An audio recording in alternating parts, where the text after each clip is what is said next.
We're here today with Greg Jemmeson from Jemmeson Fisher, Solicitors and Accountants. Good afternoon, Greg. Hi, Brian. Well, we're going to talk about contracts, and we're going to talk about what an agent should look for when they receive a contract.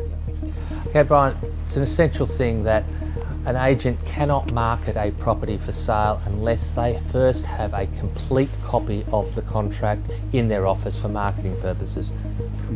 Complete. Quite often they will receive something from a solicitor saying this is for marketing purposes and we're going to obtain the Section 149 in due course. I haven't yet received the swimming pool compliance certificate, we will forward it to you when it comes to hand.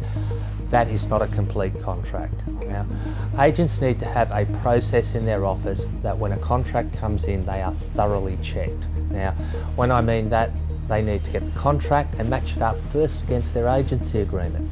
They need to check that the vendor's name on the agency agreement is the same as the vendor on the contract, that the property on the contract is the same property on the agency agreement. I've quite often seen where you have authority to sell number 2 Smith Street, but the contract comes in for the sale of 4 Smith Street. So we need to look at those sorts of things. We need to look at who is the agent nominated on the contract. You may have taken over the listing from a previous agent, so if a dispute arises out of commission, we want to have our name on the contract as the new agent. Okay? Now, we check the face of the contract, see that all the particulars are correct.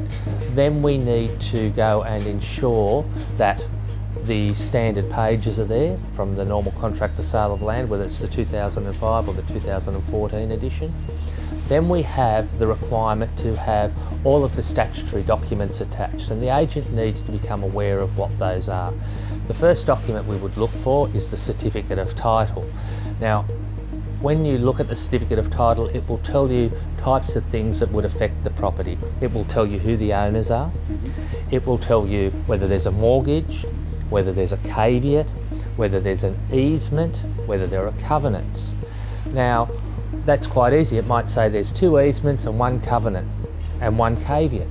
That then means the agent needs to ensure that there are 2 easements attached to the contract, there is 1 covenant attached to the contract and 1 caveat attached to the contract. So that gives us a starting point to see what should be attached. Also, we need to have a deposited plan which shows the property. We need a sewerage diagram, and most importantly, as was discussed earlier, we need to have proof of swimming pool compliance and registration, and of course the Section 149, which is the instrument from the local council setting out development regulations, things that affect the land and the local area. Now, those documents are essential, and without those documents all attached to that contract, if the agent proceeds to exchange, a purchaser has up to 14 days from the date of exchange to then withdraw from the contract because one of those statutory documents is not attached. Now, a lot of agents are getting contracts from solicitors with this stamp on it called draft. Are you comfortable for them to be able to market the property, not exchange, but market the property? Certainly market the property if it has all of the attachments that are required. Right. Now, of course, solicitors make mistakes, conveyancers make mistakes, things get lost in the process, photocopiers occasionally eat a document here or there. As I said, solicitors are not infallible. They will make mistakes and occasionally will send a contract that is not complete. The problem for the agent is, though, when they market that property, they then accept responsibility for that mistake, and particularly if they proceed to exchange, the agent then becomes negligent. Yes, the solicitor can be sued as well, but the agent puts themselves in the firing line for a damages claim if they then exchange a contract that is not complete. Well, Greg, thank you very much. That's most informative about contracts. Thank you, Brian.